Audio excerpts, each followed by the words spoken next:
হে everyone, আসসালামু আলাইকুম। আজ আপনাদের সাথে শেয়ার করব কিভাবে ঘরে থাকা উপকরণ দিয়ে খুব সহজে রেস্টুরেন্ট স্টাইলে স্যান্ডউইচ বানানো যায়। একই ভিডিওতে আজ আপনাদের সাথে আমি মেয়োনিজের রেসিপিটাও শেয়ার করে দিব। চলুন দেখে নিই মজাদার চিকেন স্যান্ডউইচ বানানো। প্রথমেই আমি আপনাদেরকে দেখাবো ব্লেন্ডারে কিভাবে পারফেক্টভাবে মেয়োনিজ তৈরি করতে হয়। এই মেয়োনিজটা আপনারা ফ্রিজে সংরক্ষণ করে খেতে পারবেন 2 সপ্তাহের মতো।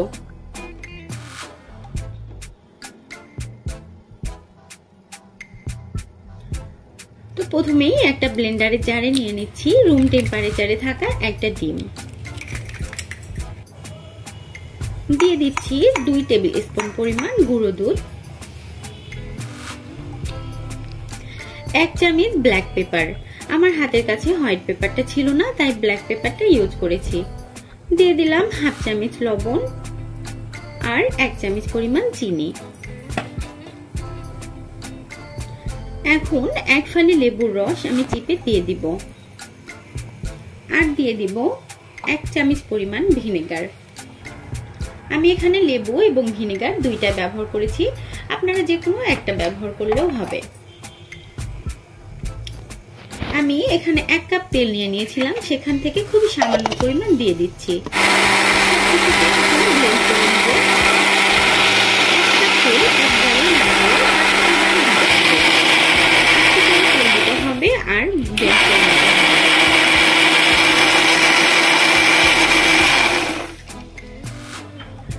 আর 10 মিনিট ব্লেন্ড করার পরে দেখবেন মেয়োনিজটা তৈরি হয়ে গেছে।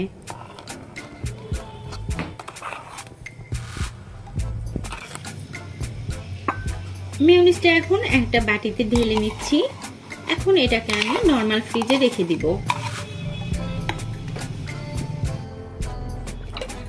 এখন একটা প্যানে নিয়ে নিচ্ছি হাড় ছাড়া মুরগির মাংস। দিয়ে দিচ্ছি স্বাদ মতো আদা রসুন পেস্ট, স্বাদ মতো লবণ আর দিয়ে দিচ্ছি ব্ল্যাক পেপার। এখানেও 1 ফালি লেবুর রস দিয়ে দিচ্ছি।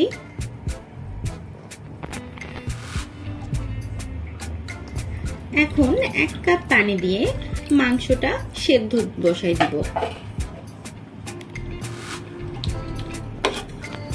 সবকিছুকে একটু নেড়ে চেড়ে মিশিয়ে দিয়ে ঢাকনা দিয়ে ঢেকে দিব। মিডিয়াম টু লো হিটে মাংসটা পানি শুকানো পর্যন্ত অপেক্ষা করব। মাঝে মধ্যে ঢাকনা তুলে দেখে নিতে হবে যাতে মাংসটা লেগে না যায়। পানি শুকিয়ে মাংসটা সেদ্ধ হয়ে গেছে।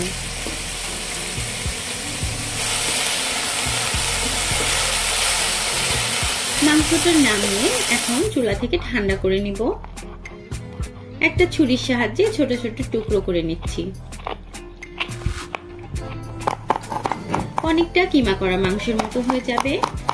আপনারা চাইলে হাত দিয়ে অথবা কাঁটা চামচ দিয়েও টুকরো করে নিতে পারবেন। এখন মাংসগুলো একটা বাটিতে নিয়ে নিলাম।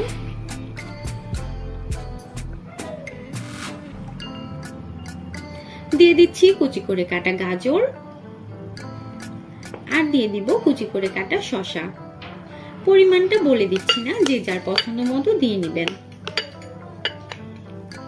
আমি যে মেয়োনিজটা বানিয়েছিলাম সেটা ফ্রিজ থেকে বের করেছি। এখন সেখান থেকে 3 টেবিল চামচ পরিমাণ মেয়োনিজ আমি দিয়ে দিচ্ছি।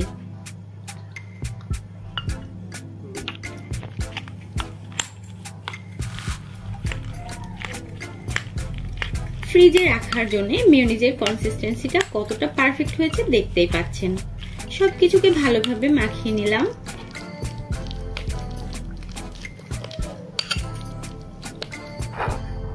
প্রথমেই আমি ব্রেডের চারিপাশে শক্ত অংশগুলো কেটে নিব।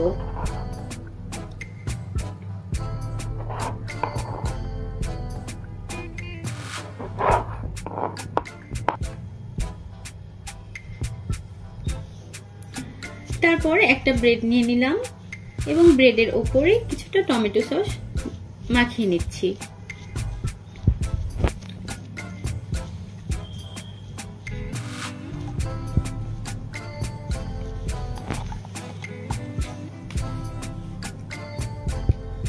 আরেকটা ব্রেডেও আমি টমেটো সস মাখিয়ে নিচ্ছি।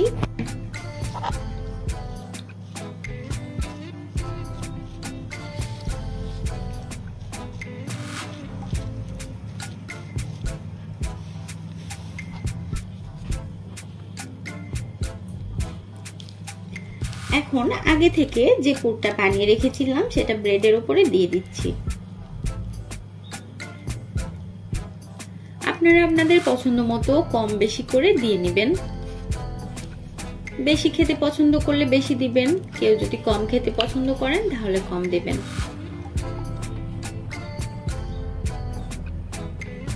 এখন আরেকটা ব্রেড উপর দিয়ে দিলাম।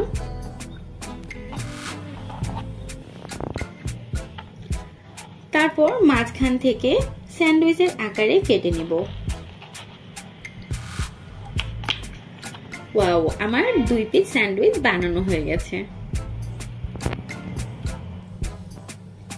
একইভাবে আমি আরো কিছু স্যান্ডউইচ বানিয়ে নিচ্ছি।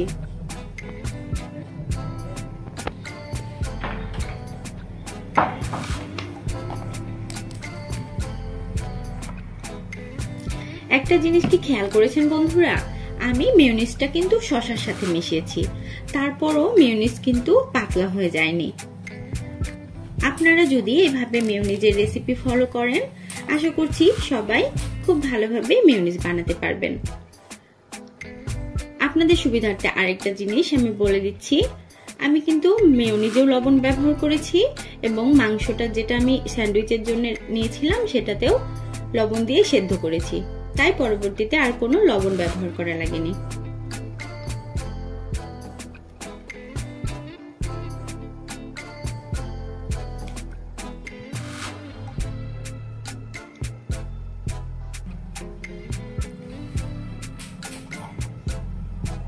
আমার তো স্যান্ডউইচ গুলো বানাতে বানাতেই খেতে ইচ্ছা করছে।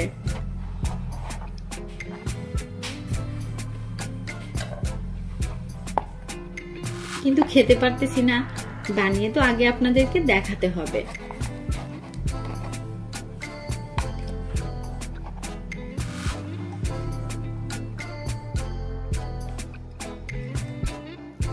দেখুন আমার কতগুলো স্যান্ডউইচ বানানো হয়ে গেছে, সেখান থেকে আমি কয়েকটা আপনাদেরকে দেখাচ্ছি। আমি দেখতে ভালো লাগার জন্য উপর দিয়ে কিছুটা গাজর কুচি ছুটিয়ে দিয়েছি, বাট এটা অপশনাল, আপনারা না দিলেও চলবে। কিন্তু এখন আমি আর কথা বলতে পারছি না, স্যান্ডউইচ গুলো দেখতে এতটাই কিউট কিউট হয়েছে যে এক্ষুনি খেতে ইচ্ছা করছে। তো রেডি হয়ে গেল আমার চিকেন স্যান্ডউইচ রেসিপি। সবাই বাসায় ট্রাই করবেন আর অবশ্যই জানাবেন আমাকে কেমন হয়েছে। আজ এখানে বিদায় নিচ্ছি, আল্লাহ হাফেজ।